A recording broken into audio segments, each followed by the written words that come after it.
warahmatullahi wabarakatuh. Apa kabar teman-teman? Semoga semua pada sehat semua ya.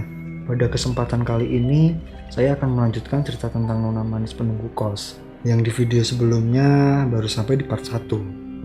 Hati-hati dalam menyimak cerita ini. Mereka tidak hanya ada di dalam cerita, melainkan berdampingan dengan kita. Re, perjalanan kita masih lama nggak ya? Re menjawab pertanyaanku. Re mengatakan kepadaku kalau perjalanan ini paling lama 1 jam. Aku langsung mengambil telepon genggamku untuk menghubungi Kak Winda, Kak Alisa, Kak Listi, Esther, dan Lisa. Setelah sekian lama aku menelpon mereka, akhirnya Esther menjawab panggilanku. Setelah berteleponan dengan Esther, seperti tidak ada kejadian aneh. Beda dengan pesan yang dikirim Kak Winda. Lalu temanku yang dalam bahaya itu siapa? Lisa.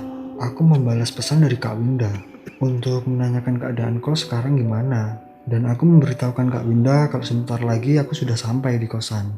Sesampainya aku di terminal, tidak ada balasan lagi dari Kak Winda. Tapi banyak telepon panggilan tak terjawab dari Pak Ano. Saat aku mengetahui ada panggilan tak terjawab, langsung saja aku telepon balik Pak Ano. Tapi tidak ada jawaban. Pak Ano juga tidak meninggalkan pesan sama sekali. Saat itu Ray bertanya kepadaku, aku mau balik ke kosan naik apa? Aku hanya menjawab kalau rata-rata sudah dapat tumpangan. Ada yang dijemput pacarnya, dan ada juga yang dijemput orang tuanya, sekalian pulang ke rumah. Dan aku bilang kepada Ray kalau aku sudah SMS teman sekolahku.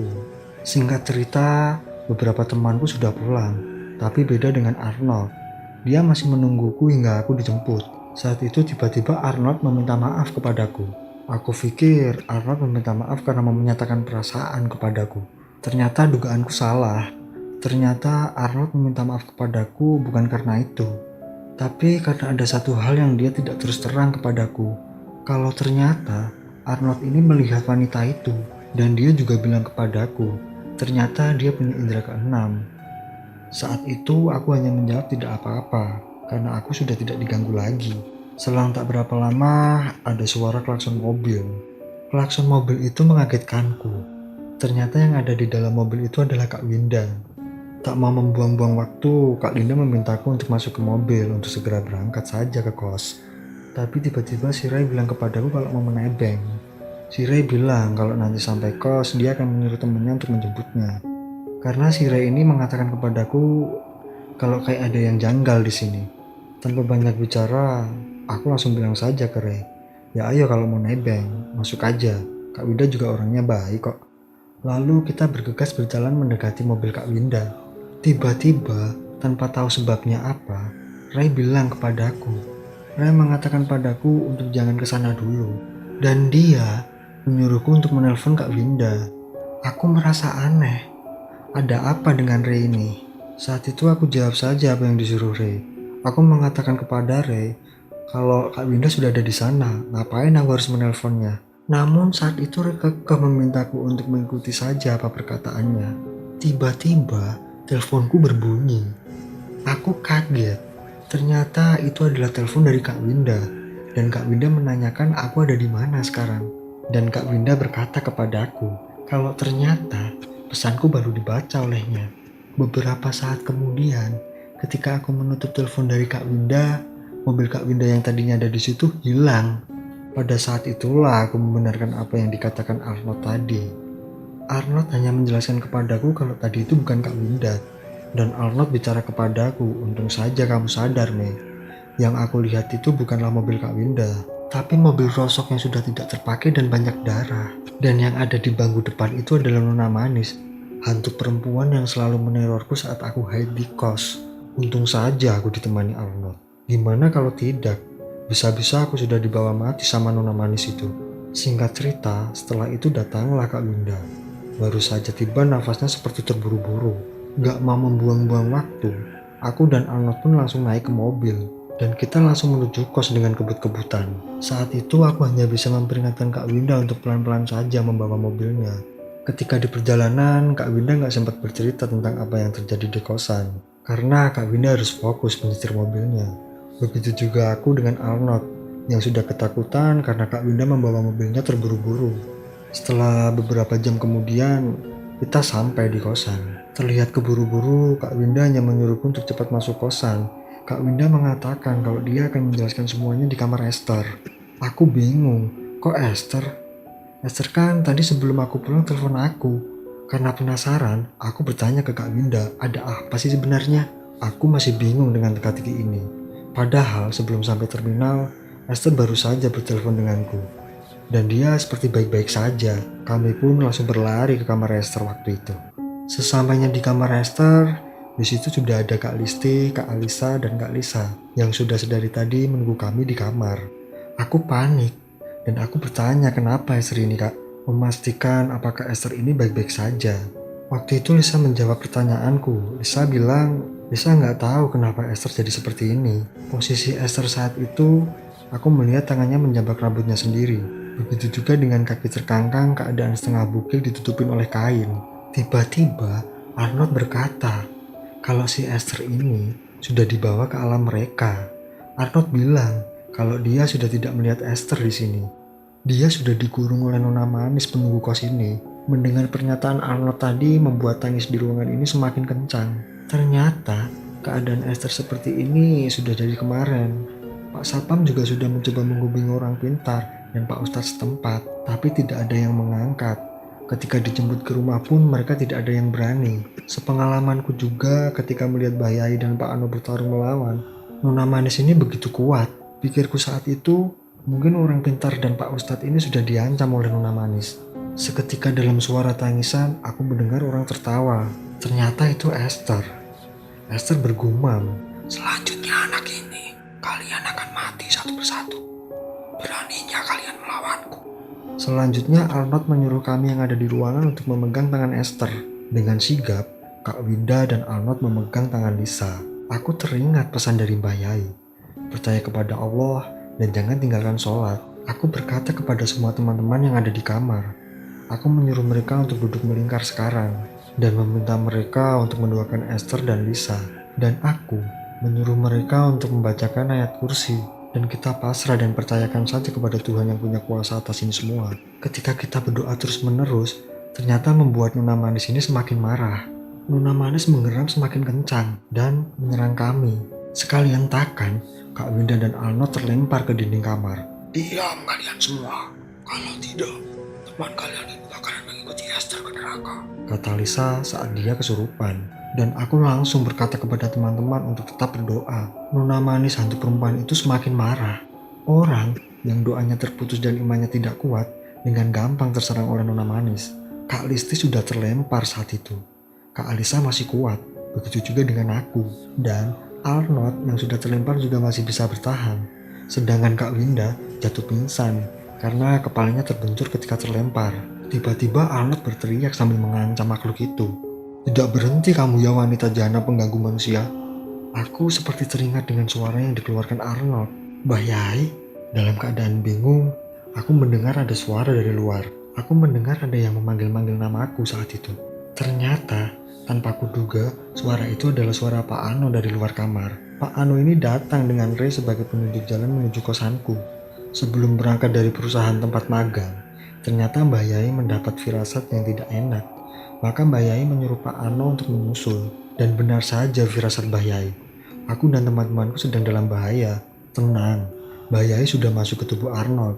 Dengan kuasa yang maha kuasa, kita bisa melawan wanita jahanam ini, kata Pak Ano. Kenapa kau tidak senang denganku, Yai? Biarkan aku bersenang-senang di tempat ini, geram Lisa yang saat itu masih kerasukan nona manis. Wanita jahanam, tak akan kubiarkan kau menyakiti siapapun, jawab Mbah Yai yang waktu itu masih ada di dalam badan Arnold. Kubunuh kau, agar tidak ada lagi yang mengganggu, ancam nona manis yang waktu itu masih ada di dalam badan Lisa. Sosok Mbah Yai keluar dari tubuh Arnold, pergi ke arah depan kamar, tepatnya di parkiran motor. Begitu juga dengan nona manis mengikuti Mbah Yai. Kamar si Esther ini nomor 9, dan tepat depan kamar Esther adalah parkiran motor. Arnold kembali tersadar melihat kejadian ini. Aku, Arnold, Kak Alisa, dan Pak Ano berdoa terus-menerus dengan pengharapan Mbah Yai bisa mengalahkan nona manis. Serang menyerang kami saksikan di situ. Tapi karena umur yang sudah tua, membuat Mbah Yai tidak terlalu kuat untuk melawan nona manis yang sudah murka. Mbah Yai berteriak memanggil Pak Ano untuk membantunya. Singkat cerita, Mbah Yai dan Pak Ano ini menyatukan kekuatan mereka berdua. Aku pikir dengan seperti itu, pertarungan ini akan berakhir. Ternyata, Nona Manis dapat bertahan, bahkan semakin murka. Kau pikir cuma kau yang bisa? Lagi-lagi, Mbah Yai dan Pak Ano terkena serangan dari Nona Manis. Terlihat, bayangan Mbah Yai terjatuh. Begitu juga Pak Ano. Dia terhentak dipukul mundur oleh Nona Manis. Singkat cerita, Mbah Yai memanggil nama Arnold. Meskipun belum waktunya, saat-saat ini kamu harus bantu kami. Tolong panggilkan penjagamu. Kami sangat butuh tenaga tambahan. Pinta Mbah Yai kepada Arnold. Saat itu, Arnold langsung duduk bersila, berdoa meminta kepada Tuhan agar kakek yang menjaganya diizinkan untuk membantu mereka semuanya. Dari penjelasan Mbah Yai, seharusnya bukan sekarang saatnya, karena Arnold belum bisa mengontrol. Tapi karena keadaan terdesak, ini harus dilakukan. Selang beberapa menit kemudian, tiba-tiba muncullah sosok seorang kakek. Siapa yang berani mengganggu cucuku? Beraninya dia, kata kakek Arnold yang baru datang tiba-tiba dengan amarah besar. Bagi siapapun yang mengganggu cucuku, akan kuhancurkan. Baiklah, aku akan mengurus wanita jahanam ini. Tuhanku, atas izinmu, aku akan memberantas makhluk yang tidak pantas hidup berdampingan dengan mereka manusia baik. Nyahlah kau ke neraka, wahai wanita jahanam. Nona Manis menggeram kesakitan. Jangan masukkan aku ke neraka. Aku tidak akan mengganggu siapapun lagi. Tidak ada maaf bagi wanita jahanam sepertimu. Aku mohon, aku akan meninggalkan tempat ini. Tapi jangan masukkan aku ke neraka. Nona Manis masih menggeram kesakitan. Ya Tuhanku, atas izinmu pula akan kukirim wanita ini ke neraka. Seperti mengumpulkan sedikit tenaga, kakek Arnold memberikan serangan terakhirnya. Nona Manis hilang seketika. Tugasku sudah selesai. Terima kasih sudah membantu kami. Diikuti dengan menghilangnya sosok Mbah Yai. Singkat cerita, sekarang tugas terakhir oleh Pak Ano. Dengan mengambil air dan mendoakan lalu dibasuhkan ke muka kami semua. Dari Kak Winda, Kak Listi, Lisa, Kak Alisa, aku, Arnold, Ray, dan terakhir Esther. Kak Listi dan Lisa tersadar, tapi mereka masih lemah. Bergegas, langsung kuambil P3K untuk mengobati kepala Kak Winda. Begitu juga dengan Arnold, mengambil air untuk diberikan minum kepada mereka. Sedangkan Pak Ano terlihat menangis. Aku bertanya kepada Pak Ano, ada apa Pak Ano? Pak Ano menjawab, Esther teman kalian sudah tidak ada. Dia tidak bisa pulang. Sudah terkurung di dunia mereka. Yang dapat mengembalikan kemari hanyalah Nona Manis. Sedangkan Nona Manis sudah dikirim ke neraka.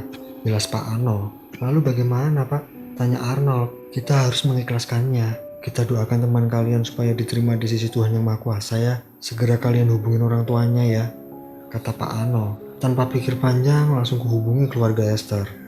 Aku terpaksa berbohong waktu itu.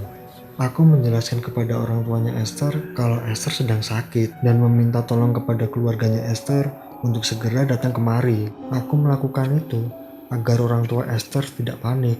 Menunggu keesokan harinya, kami berusaha memakaikan pakaian Esther. Tubuhnya sudah kaku, mukanya sudah pucat, tidak ada lagi darah yang mengalir. Semua orang menangis pada malam itu. Sampai menunggu keesokan harinya, tidak ada yang tertidur. Ray dan Arnold menunggu juga. Begitu juga dengan Pak Ano, mau memberikan penjelasan kepada orang tua Esther nantinya. Pagi hari sekitar pukul 11 siang, orang tua Esther sudah datang. Ketika masuk ke kosan, mulai 2 hari lalu merasakan tidak enak, langsung berlari ke kamar anaknya.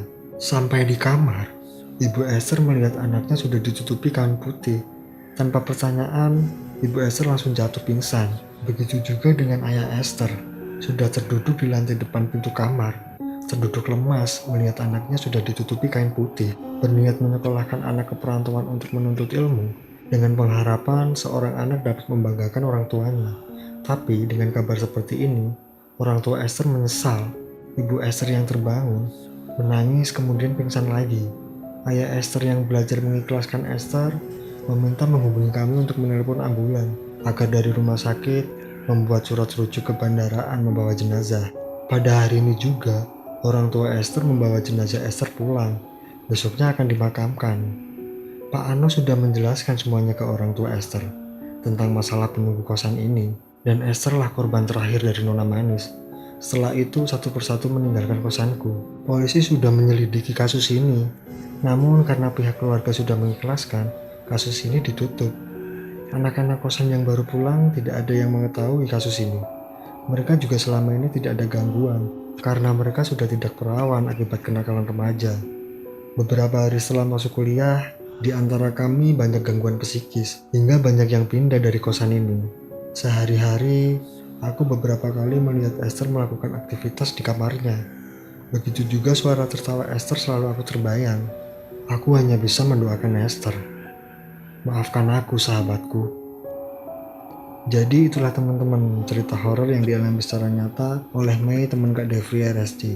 Dan semoga teman-teman bisa mengambil hikmah dan pelajaran dari cerita yang ditulis oleh Kak Devri RSC. Terima kasih buat teman-teman yang sudah mampir ke channel ARC Horror Story. Jika kalian suka dengan ceritanya, silahkan like, share, dan komentar. Jangan lupa juga subscribe sebagai bentuk dukungan kalian di channel ini. Dan jangan lupa klik tombol loncengnya agar teman-teman gak ketinggalan cerita-cerita horor selanjutnya. Wassalamualaikum warahmatullahi wabarakatuh.